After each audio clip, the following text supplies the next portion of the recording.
Bonjour à tous et bienvenue sur l'antenne française de Radio Taïwan International.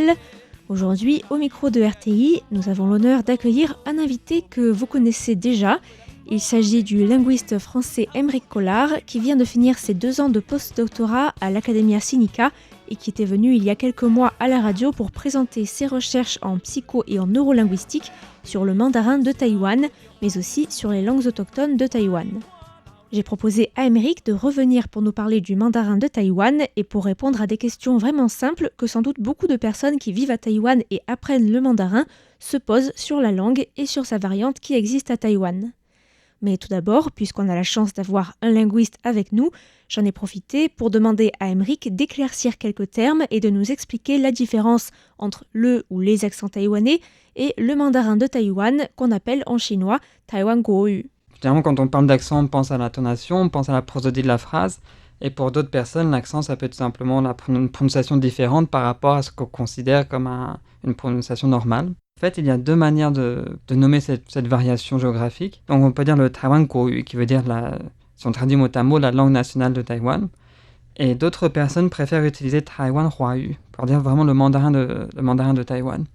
Parce que dès qu'on parle de langue nationale, c'est-à-dire qu'en fait, l'accent taïwanais, la prosodie taïwanaise, elle est officialisée, ce qui n'est pas le cas du tout. D'ailleurs, ce qu'il faut bien préciser, parce que j'ai vu ça il n'y a pas longtemps toujours dans un article journalistique, il n'y a pas de langue officielle à Taïwan. Dans la constitution de la République de Chine, il n'y a pas de langue officielle.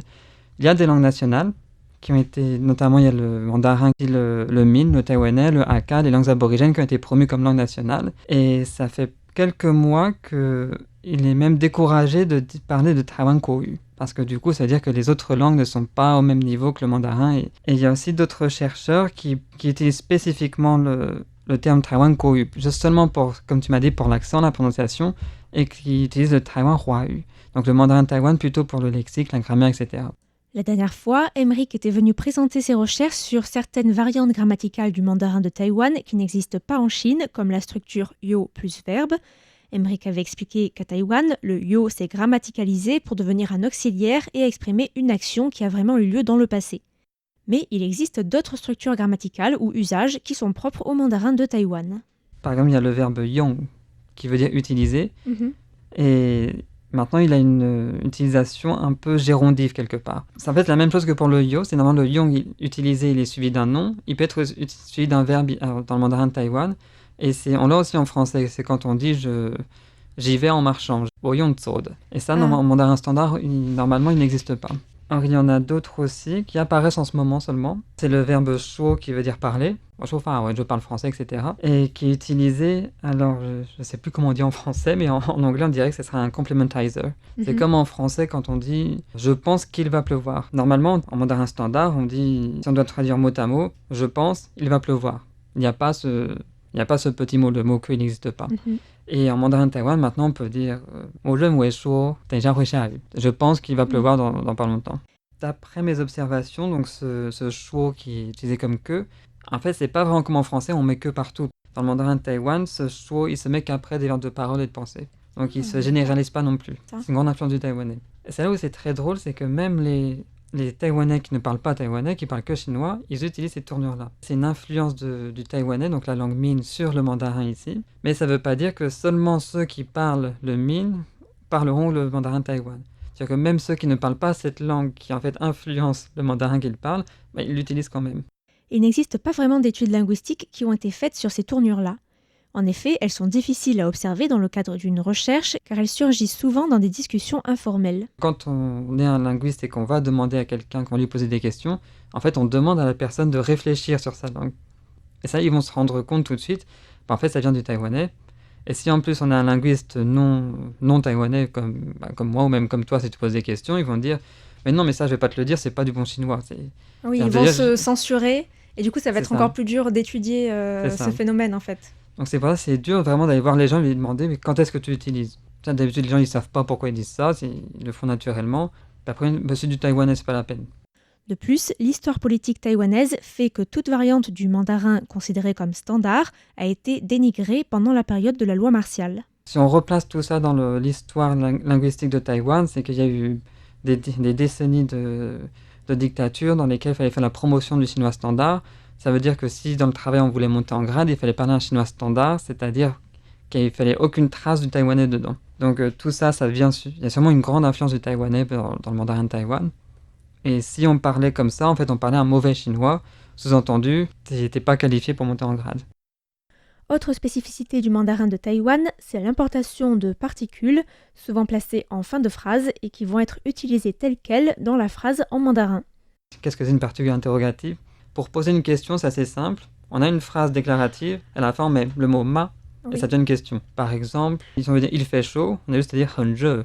Et si on pose la question est-ce qu'il fait chaud, 很热吗, 会热吗. Et dans le min, donc la langue taïwanaise, il y a plein de petites particules comme ça de fin de phrase. On rajoute ça pour exprimer une émotion particulière ou n'importe quoi. Et dans le mandarin de Taïwan, il y a le les qui est passé en normal. Par exemple, quand on veut dire à quelqu'un et toi, en mandarin standard on dira ni ne. Ici, ça sera ni les.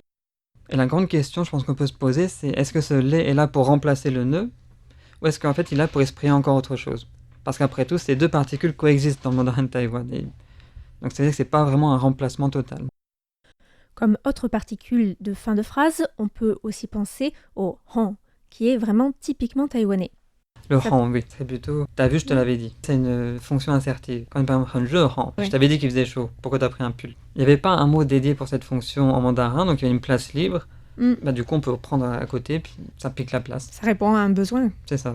Toujours au niveau de la grammaire, Emmerich évoque le mot « hui » qui peut avoir plusieurs significations et rôles dans la phrase en mandarin. L'utilisation très particulière que les Taïwanais en font viendrait peut-être de l'influence du taïwanais.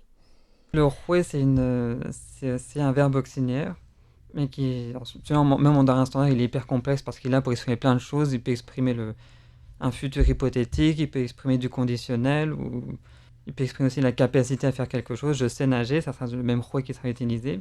Et il y a des études qui ont montré que ce hui, il est utilisé beaucoup plus fréquemment à Taïwan qu'en Chine continentale. Et on pense aussi que ça doit venir du taïwanais quelque part. Parce qu'il existe énormément de taïwanais. Notamment, il a cette fonction assertive. Assertive, ça veut dire exprimer que je t'assure que c'est vrai ou je t'assure que ça va avoir lieu. C'est un futur encore plus certain qu'hypothétique. Et ça vient peut-être de là. Mais après, il est tellement complexe qu'il y a une tonne d'études qui ont été faites en linguistique, mais on n'a toujours pas de réponse. Quand on dit ni hui le ma, est-ce que tu as froid et pas est-ce que tu auras froid. Alors que je suis sûr que si on va dans d'autres régions si on va en Chine continentale, dans des régions peut-être plus au nord où il n'y a pas d'influence du min, on ne le retrouvera pas comme ça. J'ai fait une expérience il n'y a pas longtemps là-dessus, où j'ai fait des phrases comme ça. J'ai donné des phrases comme ça aux Taïwanais, en mettant ni hui choyen, en leur demandant est-ce que pour vous ça exprime le futur, est-ce que ça exprime une habitude, est-ce que ça exprime ça. Et vraiment c'était 33%, c'est hyper... sans contexte, ils ne savent pas non plus. Et il y a aussi une autre structure, je l'ai testée ce matin d'ailleurs, mais celle-là elle est un peu controversée, c'est le verbe qui veut dire donner, gay.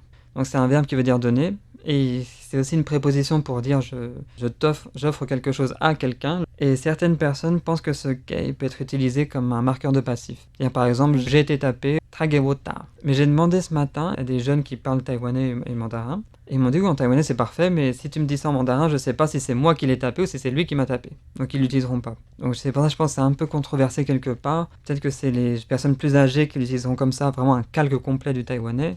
Et après, les jeunes, ils l'utiliseront moins parce que je ne sais quelle raison. Au-delà des différences au niveau de la grammaire, il y a aussi la prononciation. Emmerich a notamment évoqué les changements de ton qui vont se retrouver dans le mandarin de Taïwan. Le chinois, c'est une langue à ton, donc ça veut dire qu'on a un mot avec une prononciation. En fait, cette même prononciation peut avoir des tons différents. Donc le premier ton, ça sera un ton un peu aigu et plat, pour dire par exemple quelque chose de grand, ça sera kao. Et après, il y a le deuxième ton, c'est un ton qui monte. Après, on a par exemple le zanj, le premier c'est un ton qui descend comme ça, où on s'énerve, et il y a aussi le troisième ton, c'est un ton qui descend et qui monte.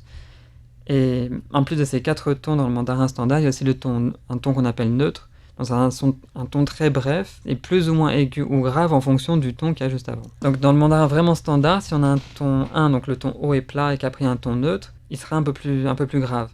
Par exemple, pour dire les petits pains blancs, ça sera pao zi. Donc il est bref et bas. Alors que quand c'est un troisième ton suivi du ton neutre, il sera plus haut. Par exemple, pour dire les raviolis, jiaozi. Et ce qui est très drôle, c'est que dans le mandarin de Taïwan, ces tons neutres n'existent quasiment pas. Ils n'aiment pas faire ces tons neutres. En fait, ils vont prononcer en normal.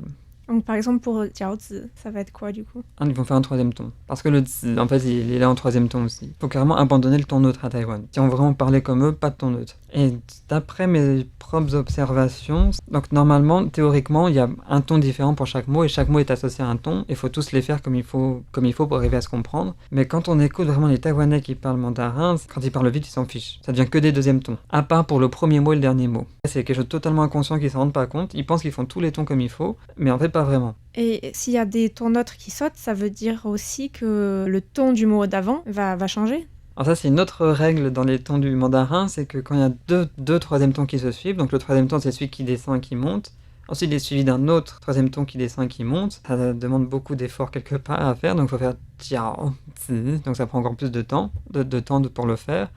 Donc dans ce cas-là, quand on a deux troisièmes tons qui se suivent, le premier devient un deuxième ton. Donc ça donnerait par exemple jiaozi. Et du coup, oui, là, ça va changer. Là où en Chine continentale, un mandarin plus standard, et encore, il faut définir ce que c'est qu'une langue standard, ça donnera jiaozi. Donc jiaozi, jiaozi. On arrive déjà à la fin de cette émission, mais je vous propose de retrouver Emery Collard la semaine prochaine pour parler plus en détail du mandarin de Taïwan, et en particulier des différences de ton, de prononciation et des différences lexicales. C'était Lisa Dufaux pour Radio Taïwan International. Merci à tous pour votre écoute et à la semaine prochaine.